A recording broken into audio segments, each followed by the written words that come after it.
This creamy, smooth pistachio milk is incredibly easy to make with just a few simple ingredients and a few minutes of work. I love the subtly sweet, earthy flavor and think that this is perfect for using in coffee drinks, matcha drinks, both iced and hot. And I also love having it on hand to use as a base for smoothies and milkshakes. To make it, we're going to start with 1 cup of pistachios. You want to make sure to use raw, unsalted pistachios here. And we're using half a cup of cashews, also raw and unsalted. This is just going to really boost the creaminess of the milk. We're going to add these together in a bowl and cover with water and let them soak on the countertop. The longer you soak them, the creamier the milk will be, so I recommend doing this overnight. And once that's done, we'll just drain out that water that they soaked in, and you'll see that the nuts have softened quite a bit. And from there, we're just going to add these to a blender. I'm doing this in my small individual sized blender, so I'm doing several batches, but you can do this in any kind of blender. And to that, I'm adding a date and vanilla extract for a little bit of sweetness. This is totally optional. You can skip it if you want a more neutral flavored milk. Also adding a pinch of salt and our water. I like to do super cold filtered water here. And the more water you do, the more watered down the milk's going to be. So it's kind of up to you, but I like to start with 5 cups. And from there, you're ready to blend up your nut milk. So again, I'm doing this in batches, so I had to kind of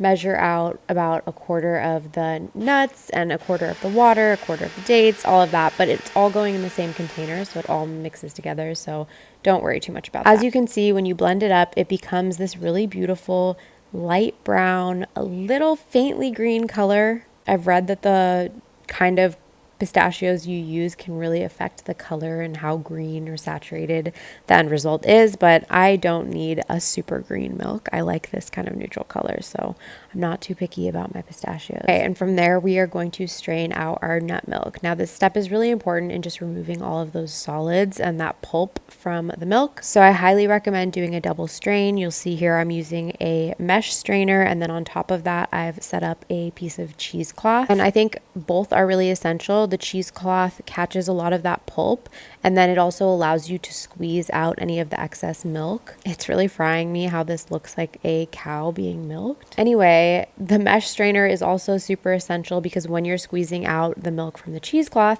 the mesh strainer will catch any remaining pulp that you can see here. And this just results in a super creamy, smooth milk with no lumps or clumps or anything like that. And from there, you are all done. You can store this milk in your fridge in bottles for up to 5 days and enjoy wherever you like milk.